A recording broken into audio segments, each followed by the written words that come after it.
Seja bem-vindo ao segundo episódio do podcast Segurança Online, que analisa, debate, conversa com técnicos, conversa com policiais, com gente da população, sobre os efeitos que as ações do Executivo, tanto local como federal, o Legislativo, tanto local quanto federal, e o Judiciário, tanto local quanto federal, proporcionam intervenções positivas e negativas na segurança pública. Com esse escopo apresentado, desejando as boas-vindas ao senhor, agradecemos a sua aquiescência em comparecer. Nós sabemos da questão do tempo, que o senhor é uma coisa muito rara, e desde já nos colocamos à disposição para, no futuro, continuar podendo lhe chamar. Eu que agradeço, o convite para discutir essa matéria tão importante, segurança pública, e é um motivo de muita preocupação, nossa, principalmente depois das eleições, principalmente agora também, depois dos atos do dia 8 de janeiro.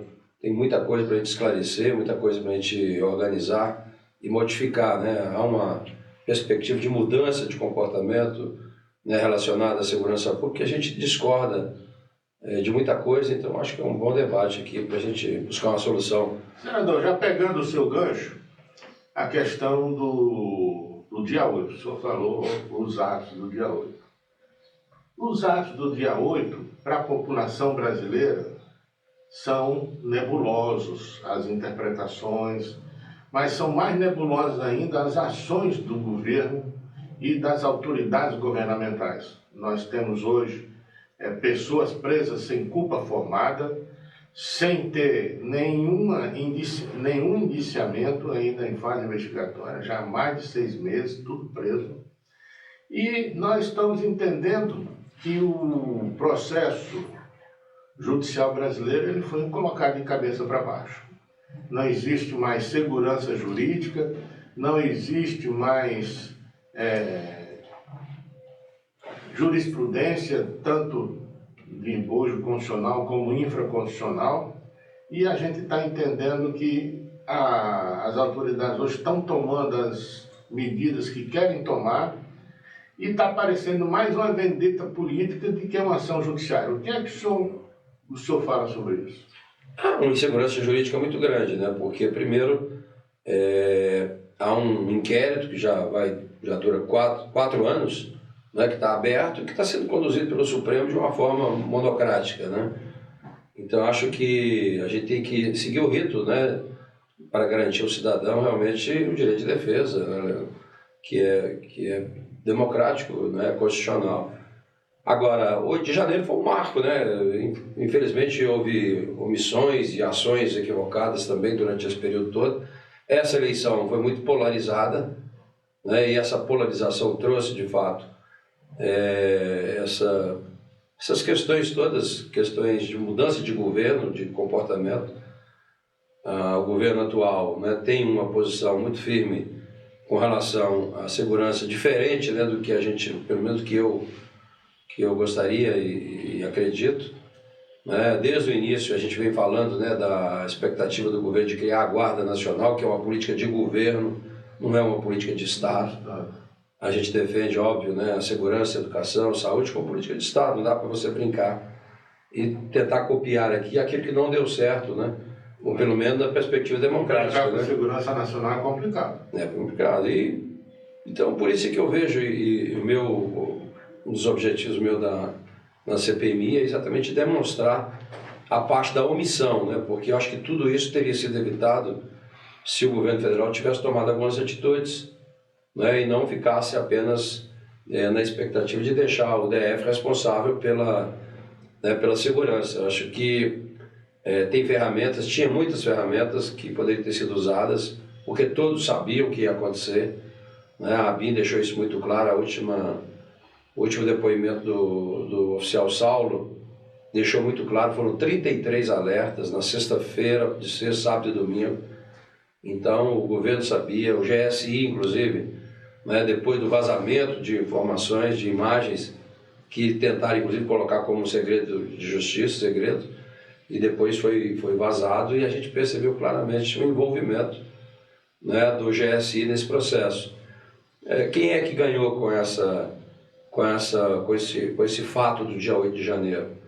Né? Então, eu vejo assim, né, eu que acompanho Brasília há muitos anos, sei da competência, da capacidade, da total capacidade de controlar qualquer movimentação aqui no Distrito Federal. Basta ver o que aconteceu na posse, inclusive, né, no impeachment. No impeachment da Dilma. Então, a gente já participou de 2017, invasões também lá no Ministério de Relações Exteriores, Ministério da Justiça, botando fogo para todo lado. Então, a gente conhece bem a capacidade que nós temos. Lógico que nós temos um contingente menor, né, metade do que deveria ser de 15 anos atrás, mas de qualquer forma a gente tinha todas as condições de segurar. Houve de fato, né, uma falha no plano de ação integrada lá, no protocolo que tinha sido elaborado, porque na sexta-feira houve reuniões, houve inclusive no final da tarde já um alerta dizendo, né, sinalizando que haveria realmente possibilidade de invasão, que estaria chegando mais gente na esplanada. Então, no sábado de manhã tinha todo o tempo do mundo, né, para resolver isso. O plano de ação, hoje em 25 minutos você ocupa a esplanada e controla a esplanada. Agora, não houve por parte do governo local, atual, federal, nenhuma iniciativa mais contundente que pudesse evitar tudo isso, né? Porque nós temos a Guarda Presidencial, o Batalhão da Guarda Presidencial, Dragão da Independência. Da Independência, a Força Nacional, tudo isso poderia ter sido acionada e, de certa forma, não foi, né? E com os alertas claros, né? O que nós queremos saber agora, e eu tenho um requerimento que eu acho que isso aí resolve bem, é quebrar o sigilo telemático e celular do ministro Dino, para saber, porque ele tem várias gravações, ele dizendo que já tinha falado com o presidente, que o presidente já sabia. Agora, o que ele falou? O que o presidente respondeu? Qual foi a ação, né, após a fala com o presidente?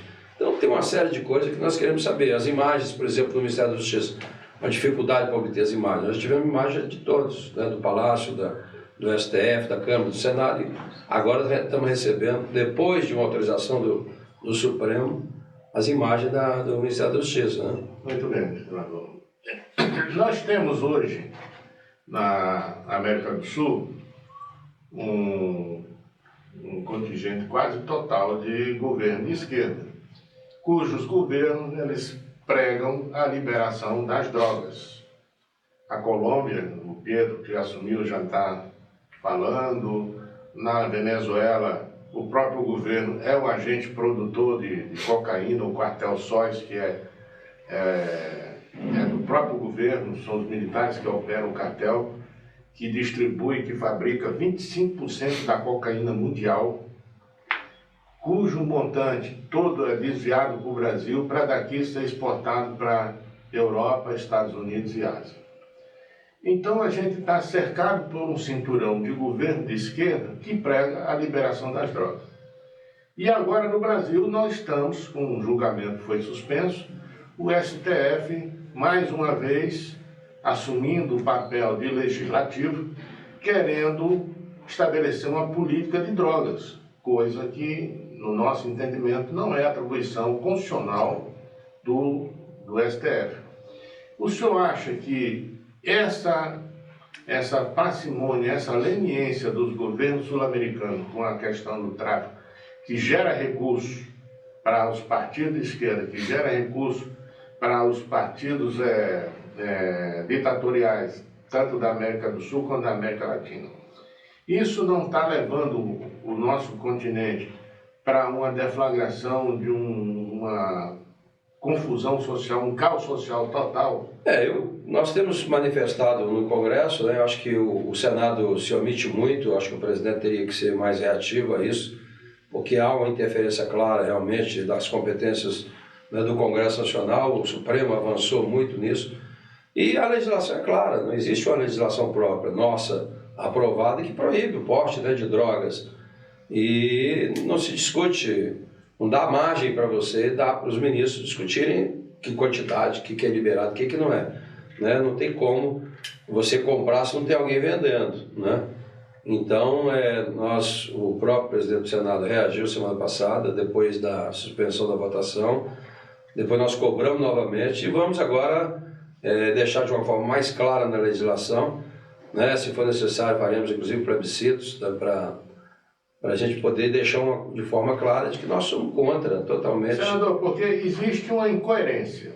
Países como a Suécia, como a Holanda, que liberaram a questão da maconha, antes disso, eles fizeram toda uma fase de planejamento e uma própria questão de produção da maconha. O Estado produziu maconha para distribuir essa maconha. No Brasil nem isso tem. Então, na verdade, está se fazendo uma reserva de mercado para os grandes traficantes de maconha no Brasil. Isso é um negócio muito exótico dentro da questão de gestão de Estado. E a votação está indo assim por um lado muito estranho, né? Porque a Holanda, quando iniciou isso, colocou 5 gramas. Está se falando aqui 60 gramas. 65. O policial vai andar com uma balancinha agora para ficar medindo, né, o que encontrou na mão de cada um. Então é um negócio assim muito... eu vejo assim, se você analisar e se fizer um plebiscito, uma pesquisa, você vai ver que a grande maioria da população brasileira é contra. Então o que nós temos que preservar é isso, é manter a legislação, aperfeiçoar para não dar margem a esse tipo de interpretação. O senhor chegou agora no ponto crucial. E somos totalmente crucial. Contra a utilização das drogas. O senhor chegou agora no ponto crucial. Isso não revela essa questão da falta de clareza da legislação penal brasileira, da legislação processual brasileira. Isso não demonstra uma certa leniência do Congresso nessa questão ou um relaxamento do Congresso nessa questão da edição de leis para coibir tanto a questão das drogas como a própria criminalidade violenta no Brasil? Eu acho, né? Eu acho que o Congresso... existe o poder, né? O poder não fica espaço vazio. Quem não ocupa, alguém vai ocupar. Então nós temos, evidentemente, os poderes constituídos, né? Tem que trabalhar isso harmonicamente, mas o que está acontecendo hoje é uma invasão clara, né, das competências do Congresso pelo Supremo Tribunal Federal. Então cabe a nós reagirmos a isso. O presidente deu a primeira manifestação agora semana passada, nós estamos cobrando, né, e apresentando inclusive projetos para reforçar essa questão do posicionamento do Congresso, mas a maioria do Congresso é contra realmente essa invasão de privacidade aí do Supremo Tribunal. Senador, nós conversamos com técnicos internacionais na área de segurança pública e eles, de uma maneira e por igual, eles não entendem essa leniência, essa benevolência da legislação penal brasileira no sentido de proteger e dar garantias ao infrator da lei, agindo contra o interesse do cidadão de bem e contra a segurança da própria sociedade. O brasileiro já está percebendo isso.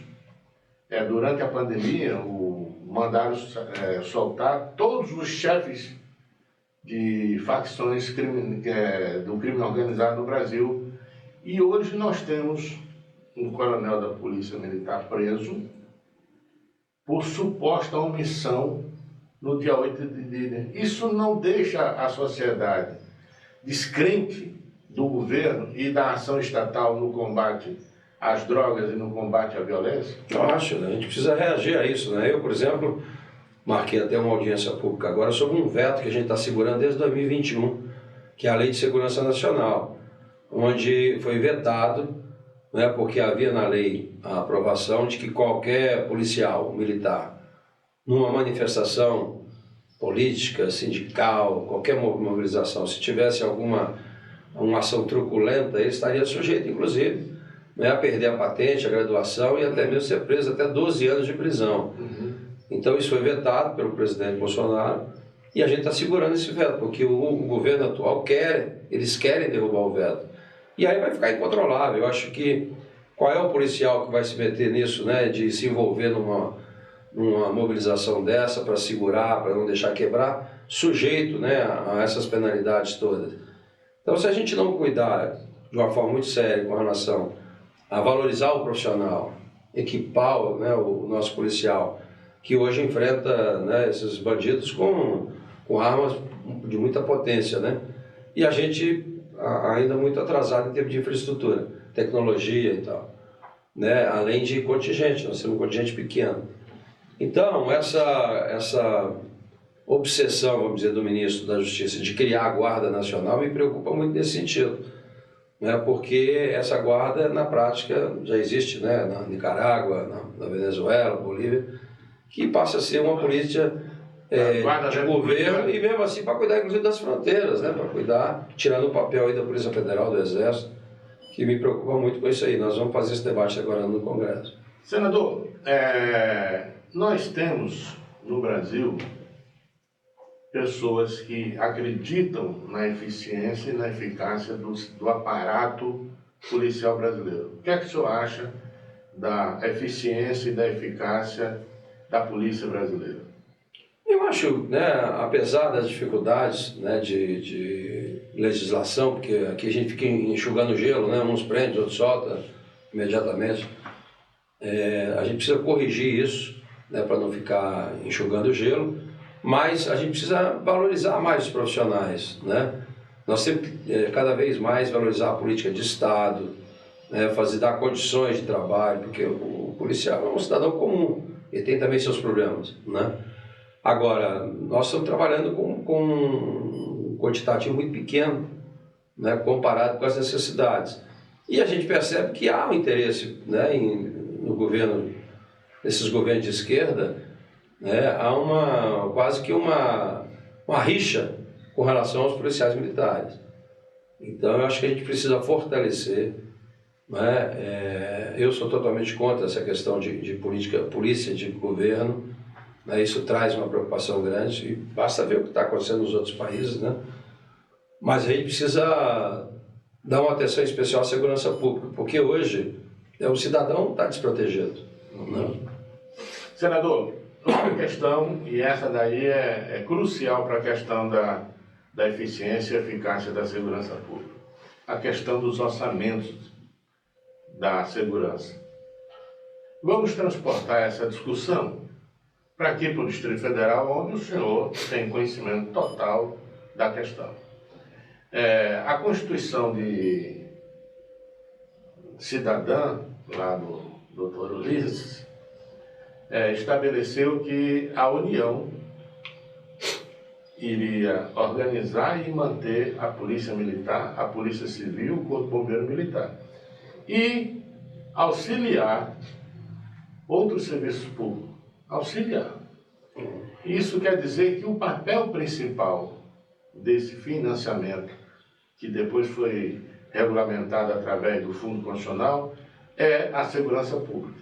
Até porque a segurança pública só tem essa fonte de financiamento, diferente da saúde e da educação, que existe o FPE, para a questão da saúde, Fundeb e outras fontes de financiamento do governo federal para a saúde e educação. Mas a segurança só tem o Fundo Constitucional. Antigamente, a segurança detinha desse bolo do Fundo Constitucional perto de 60 e poucos % do uso do fundo. Hoje, nós estamos menos de 50%.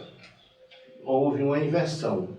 Aquilo que foi criado para financiar a segurança do cidadão da capital da República, a segurança dos diplomatas que moram em Brasília, que são acreditados no Brasil, as organizações internacionais que funcionam em Brasília, isso foi desvirtuado. Eu não quero entrar no mérito do acerto ou do erro dos governos locais. Mas o que é que o senhor acha dessa questão do Fundo Constitucional? Bem, primeiro, o fundo ele já existe desde a criação de Brasília, né? Não estava formalizado. Mas sempre quem bancou as despesas da capital sempre foi o Fundo Constitucional. Só que antes de 2002, cada prefeito, na época era prefeito, depois governador, eles tinham que ir na esplanada todo mês para pagar as contas, com o pires na mão pedindo dinheiro para pagar a folha de pagamento e as despesas. Então, em 2002, aí já na última gestão do Fernando Henrique e o governador Roriz, foi feita então a formalização. Então se criou uma lei regulamentando o que está previsto na Constituição. Criando o fundo. Criando o Fundo Constitucional, que era exatamente para manter e organizar a segurança pública e auxiliar na manutenção da educação e da saúde, vamos dizer. Lógico, né? E de lá para cá foi corrigido de acordo com a variação da receita corrente líquida. Bem, lógico que depende muito do governador, porque as iniciativas da execução do projeto, a iniciativa tem que ser do executivo. Então, primeiro o GDF tem que tomar a iniciativa, depois passa para o governo federal, que manda para o Congresso em forma de projeto de lei ou em forma de medida provisória. Bem, a gente, praticamente em 2002, a gente cobria 100% da segurança pública, aposentados, pensionistas, tudo, e 100% da educação e da saúde. Na época, se colocou um pouquinho mais, 10% a mais para investimento. E de lá para cá, evidentemente, que o fundo cresceu menos do que a despesa. Então, hoje, por exemplo, não se paga 100% da saúde, educação e segurança. Mas o fundo tem como prioridade, né, até porque é exclusivo, a segurança pública. Lógico que há algumas dificuldades, por exemplo, organizar a segurança pública. Está na Constituição isso, está na lei. Mas como organizar a segurança pública? Afinal de contas, não cabe à União cuidar aqui, né, das regiões administrativas. Então, sempre ficou faltando aí uma regulamentação mais detalhada do Fundo Constitucional. O artigo 32, né? Exatamente. Que além de explorar como o Distrito Federal usará os órgãos de segurança pública. Mas então, de lá para cá, o que aconteceu? O governo sempre pagou dessa forma. Agora, saúde e educação, você não poderia pagar aposentado e pensionista. Exatamente porque você não faz educação e saúde com manutenção pagando pensionista. Tem que ser ativos, né? E houve, então, por exemplo, quando foi criado a Polícia Civil, né, e a Polícia Federal, existia paridade, né? Aí vem questão de governo, questão sindical, né? Nós, por exemplo, por 2 vezes nós aprovamos no Congresso Nacional, né, a paridade também levando da mesma forma a Polícia Militar com o Bombeiro. Nós chegamos a aprovar no Congresso, tanto na Comissão Mista do Orçamento como no Congresso Nacional. O governo Hollenberg, nós fizemos 3 parcelas, aliás, começou no governo Agnello. Quando o Agnello ia dar o aumento, a presidente Dilma pediu que não desse, porque ela não tinha naquele momento condições de dar para a Polícia Federal. Depois ela deu, o Agnello não deu. E começou essa disparidade. Depois o Hollenberg, né, nós chegamos a aprovar e acabou não dando o aumento. Depois, no primeiro governo libanês, nós aprovamos de novo na Comissão Mista do Orçamento, aprovamos no Congresso, mas só foi dado 8% geral. Então isso acabou trazendo algumas distorções salariais, né, para a segurança pública principalmente, que a gente chegou a estar aí entre os 20º, né? A melhor unidade que pagava a segurança, hoje nós estamos nos últimos. Então a gente conseguiu, né, com isso, corrigir, né, parcialmente, recuperar parcialmente, numa emenda que nós apresentamos, quando foi dado o reajuste para os servidores civis, nós colocamos um destaque na emenda para que pudesse fazer a correção, né, do Fundo Constitucional, da Segurança Pública, e a gente conseguiu então em 2 parcelas, apesar que o acordo era de uma vez só, mas acabou as corporações também aceitaram e foi pago a primeira parcela, a segunda está sendo paga agora em fevereiro, né, referente a janeiro. Uhum. Mas há uma defasagem ainda que agora a gente tem que buscar, né, recuperar o que sempre foi colocado, que é a paridade. E, evidentemente, trazendo junto a Polícia Militar e Bombeiro. Senador, é esse ponto aí que eu quero falar com você, com o senhor. Se fala muito na paridade da Polícia Militar, da Polícia Civil com a Polícia Federal. Mas existe uma coisa que se chama equidade. Nós temos no Distrito Federal 3 corporações onde não existe hierarquia funcional de uma atividade sobre a outra. Todas têm a mesma importância. Todas têm o mesmo requisito intelectual delimitado. E um tratamento na questão dos militares muito mais severo ainda que os servidores civis. E hoje o senhor sabe disso, todo mundo sabe, todo brasileiro sabe, dessa rixa que existe no Brasil, essa guerrinha entre a polícia militar e a polícia civil. Se deve exatamente a duas questões, essa rixa histórica que existe entre as corporações. É a questão salarial e a questão do ciclo de polícia, completo de polícia. Por que o Congresso não atua de vez para sanar essa questão? Estabelece igualdade de tratamento salarial para as três forças no Distrito Federal, já que o dinheiro vem da União para isso, e não cria a questão do ciclo completo de polícia para as duas instituições, porque não existe impedimento para que isso aconteça. Uma polícia fazendo só a polícia ostensiva e outra polícia fazendo só a polícia de apuração das infrações penais, esse modelo só existe no Brasil. Não existe em outro lugar do mundo.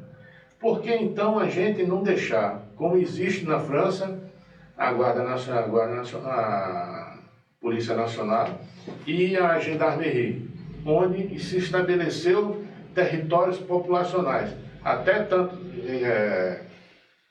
municípios onde existe até tantos mil, a Gendarmerie atua direto. Aonde existe acima disso é a Polícia Nacional. Por quê? Isso acabaria de vez essa questão da briga entre as instituições. Na prática, né, acho que foi pela primeira vez, houve de fato uma negociação envolvendo as três forças, né, porque segurança, acho que todos, né, sabem da importância da participação de cada um.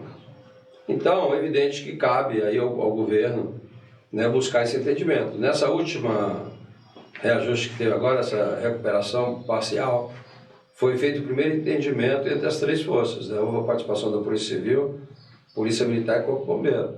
Daí partiu então, né, um consenso em termos de recuperação. Agora, é política de Estado, né, cara? O governador, o presidente da República, o próprio Congresso Nacional poderia, né, estabelecer. Nós temos um problema sério hoje nessa questão salarial. O Tribunal de Contas pediu para ser invalidado, pediu não, que ele no pé dele determina, para ser invalidado um artigo da nossa lei, da lei de vencimento da Polícia Militar e do Corpo Bombeiro, que é a questão do auxílio moradia, que já é uma autodiscriminação que faz. O militar que tem dependente, que é casado e tem filho e mora com filho, recebe um auxílio moradia maior do que aquele que não tem, como se o aluguel do imóvel fosse diferente para quem é casado e para quem é solteiro. Já tem esse problema. E hoje, se não for acertado a nível federal essa questão, ao invés de ter aumento, a Polícia Militar e o Corpo Bombeiro Militar vai ter uma perda salarial maior que o aumento. Na prática, esse assunto, né, ele foi levado já para o governo federal, uma proposta do GDF, porque isso é aquela criatividade do brasileiro, né, daqueles penduricários.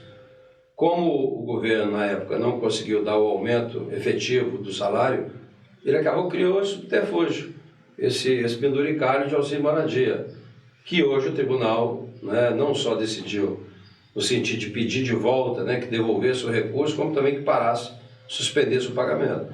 Mas quando foi encaminhada a proposta de ajuste, esse último, o GDF encaminhou junto também uma legislação para regularizar a questão do auxílio moradia. Então, ou a gente vai consertar agora na medida provisória, que chegou do aumento, ou numa medida provisória na sequência, porque já está, isso já está definido, né, já com o apoio do governo, a iniciativa já foi do GDF, então agora basta o governo federal encaminhar ou acatar agora as emendas que nós apresentamos na medida provisória, ou a própria Casa Civil mandar a proposta do GDF para o Congresso Nacional, para regularizar essa questão do auxílio moradia. Senador, o senhor é um homem afeto à ciência e à tecnologia. Nós sabemos da sua luta, como o senhor também é um notório defensor da segurança pública no Congresso Nacional. quando foi deputado, e agora como senador. Tanto que os policiais hoje têm o senhor na mais alta estima, na mais alta consideração, exatamente por essa sua dedicação à segurança pública. Mas eu conheço também o seu lado de dedicação à ciência e à tecnologia. Os países do mundo que conseguiram trabalhar, controlar a criminalidade, a questão das drogas nos seus países, foram países que fizeram uso maciço de ciência e novas tecnologias. Nós temos um caso dos Estados Unidos, um caso e uma vitrine mundial, que é a questão da Broken Windows lá nos Estados Unidos, a teoria das janelas quebradas na época do Adolfo Giuliani, onde a cidade de Nova York estava degradada pela criminalidade e ele estabeleceu aquele projeto, aquele programa de tolerância zero. Junto com tolerância zero, que é questões pragmáticas de gestão, foi instituído o uso massivo de novas tecnologias. Empresas como a IBM, como a Microsoft e a Oracle, várias outras empresas, as gigantes da tecnologia da informação, se aliaram e começaram a desenvolver soluções para ajudar o combate à criminalidade na cidade de Nova York. Em poucos anos, Nova York mudou a faceta de uma cidade degradada para uma cidade organizada, onde voltaram a ter investimentos na área, porque o investidor tinha sumido por causa da degradação e do domínio da criminalidade. E hoje é um exemplo para o mundo. Então, o senhor fala a questão dos efetivos. Realmente, o Distrito Federal tem a metade do efetivo que deveria ter.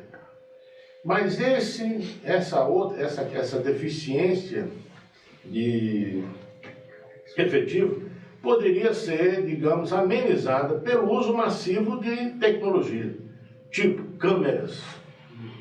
Hoje nós temos a questão muito conhecida no mundo, a questão dos hooligans lá em Londres. Tinha jogo dos times, depois do jogo saíam quebrando a cidade inteira. A polícia colocou 200 e poucas mil câmeras na cidade de Nova York, começou a identificar os baderneiros e no dia dos jogos eles tiravam os baderneiros e levavam para a delegacia. O cara não assistia mais o jogo. Acabou com o problema. E depois viu que isso ajudava no policiamento ostensivo, porque o cidadão cometia um crime, a polícia já estava vendo, já tinha a prova documental, a prova técnica do cometimento ilícito. Por que no Brasil os governos e o legislativo reagem tanto à questão do uso massivo da tecnologia para ajudar a atividade de segurança pública? Bem, primeiro, o Brasil é um país analógico ainda, né? A gente não conseguiu entrar na era digital, exatamente por falta de uma educação de qualidade, de infraestrutura e de investimento.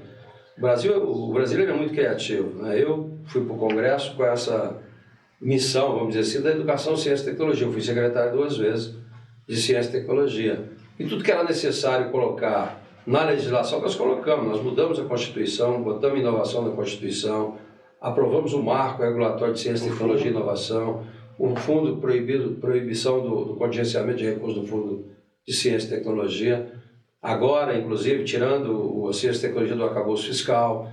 Então, tudo que era necessário colocar, a gente fez. Agora, não basta ter discurso, né? Você tem que ter recurso e implementação de ações. A educação está muito aquém, né, do necessário. Então, a gente precisa estabelecer, por exemplo, estamos falando agora em reforma tributária, né? Nós, se deixarmos como está previsto aí, foi aprovado na Câmara, né, da forma como está, a gente vai perder todas as empresas também, novamente, essas grandes empresas que nasceram agora, né, com as startups, né, esses parques tecnológicos, exatamente em função da carga tributária. Então a gente tem que ter essa consciência, mas tudo depende da formação e a parte de interesse do governo em ter um planejamento. Por exemplo, eu me lembro muito bem que fui secretário em 2004 aqui em Brasília, quando nós lançamos o Parque Capital Digital. Como lançamos em 2007 um programa de inclusão digital, exatamente porque naquela época a gente já sabia, né, que o analfabeto já não seria mais quem não sabia ler e escrever, quem não tinha acesso. Participar na época de trabalho da fundação, exatamente. Então,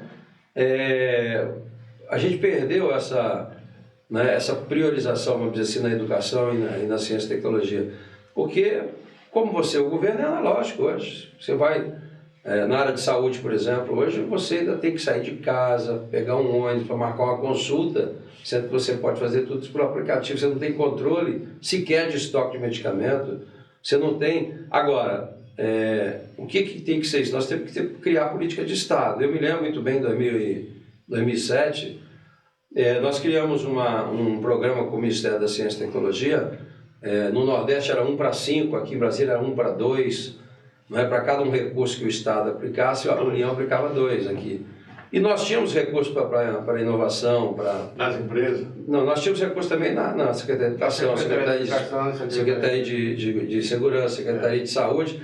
Se nós tivéssemos pego esse mesmo orçamento, a gente poderia ter triplicado o orçamento e já iniciado todo o projeto que nós fizemos na época, né, de colocar o wireless, colocar a internet para as escolas e tudo.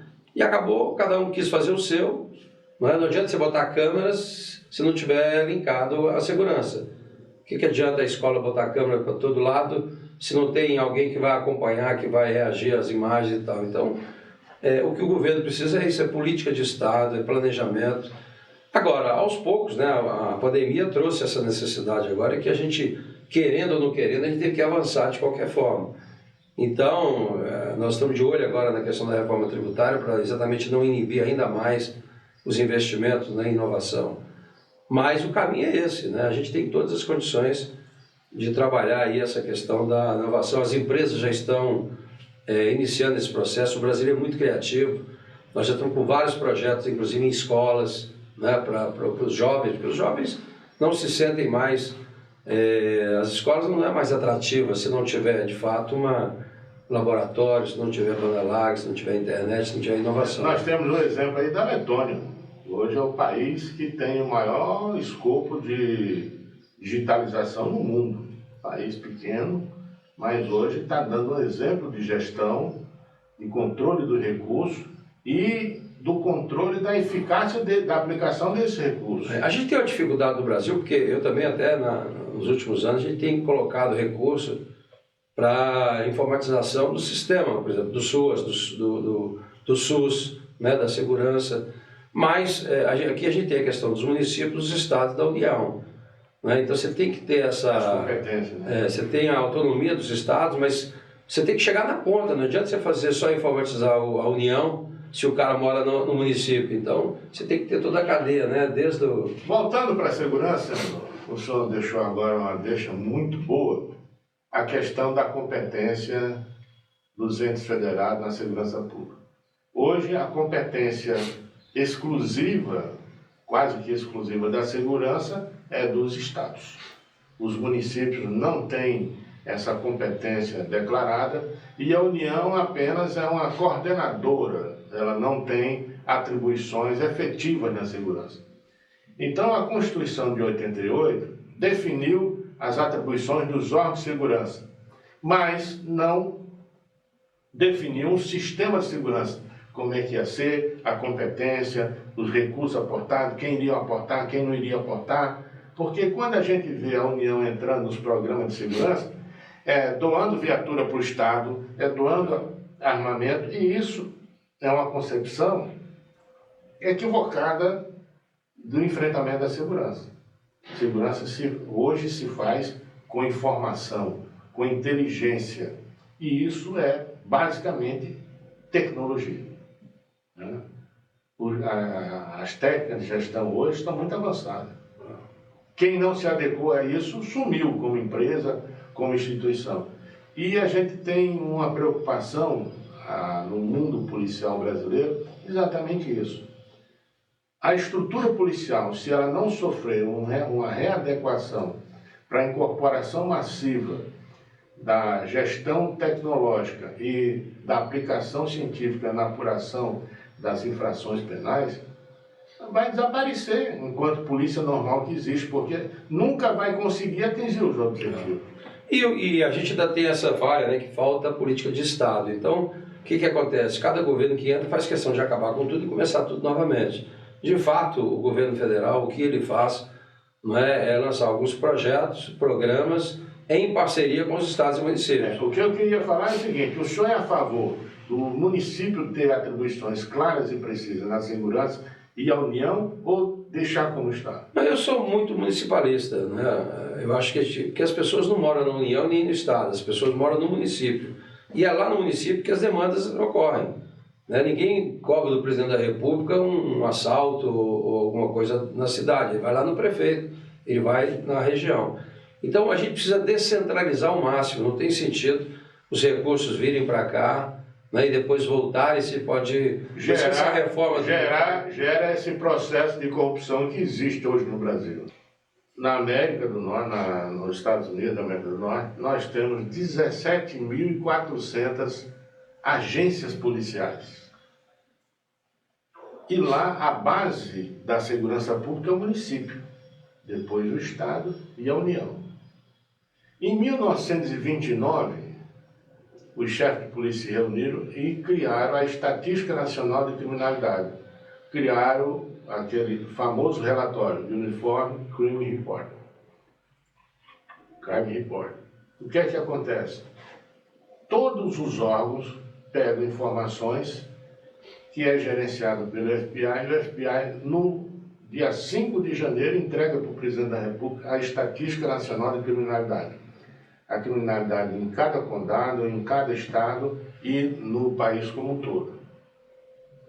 Isso é para mostrar para os não adeptos dessa descentralização que com a tecnologia adequada se controla, se coordena 17 mil, 30 mil, 50 mil entes.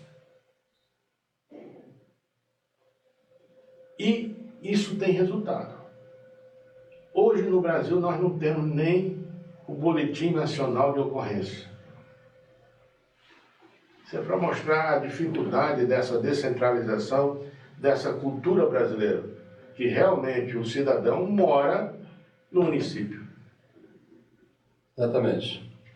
Eu acho que a descentralização é fundamental, porque de fato, né, nós temos que ter cadastros únicos, né? Por exemplo, não tem sentido cada estado, cada município tem informações que não são compartilhadas. E essa reforma tributária agora, por exemplo, né, nós estamos trabalhando, se fala aí na questão da isenção da cesta básica. Né? Então, se você não tiver um cadastro único, você não vai acabar beneficiando aqueles que mais precisam, você vai acabar dando incentivo para quem não precisa. Porque se você diminui os preços apenas, o subsídio apenas dos produtos, eu vou estar comprando com incentivo e as pessoas que às vezes ganham o Bolsa Família vai pagar o imposto. Então você tem que ter esse cadastro nacional, né? E a gente precisa de fato descentralizar, né? Eu acho que a burocracia aumenta muito, o custo aumenta muito quando você descentraliza. Senador, agradecemos aí a sua presença aqui no nosso podcast Segurança Online e desejamos ao senhor que o senhor continue a ser esse defensor ferrenho da questão da segurança pública, da ciência, da tecnologia, mas principalmente da segurança. Saúde, educação, é interessante, mas se não tivermos segurança, a gente não tem nada mais. E agradecer a sua disponibilização em estar vindo aqui, que nós sabemos das suas atribuições lá no Senado, e nos colocamos à disposição do senhor e esperamos em outras oportunidades ter o prazer de retornar com a sua presença, que é muito esclarecedora, que eu sou uma pessoa que não se furta a responder nenhuma pergunta e responde de forma clara, precisa, dentro do processo técnico e de respeito a leis e às instituições. Eu que agradeço mais uma vez, colocando à disposição. Realmente precisamos debater um pouco mais, né? Além da segurança, mas também o planejamento para a nossa cidade, para o nosso país. Tem muitas coisas que precisam ser feitas. Eu acho que agora, né, a gente começa a reforma que há mais de 40 anos nós estamos discutindo essa reforma tributária, que é o modelo mais complexo do mundo, né? onde nós temos a maior carga tributária do mundo, onde a gente não tem de volta, né, os serviços adequados. Então, eu espero que a gente possa contribuir com isso, porque automaticamente, melhorando a reforma, melhora, né, com certeza, as condições para implantar uma educação, uma saúde, uma segurança de melhor qualidade. Mas contem comigo. Obrigado pelo convite. Muito obrigado. Até a próxima.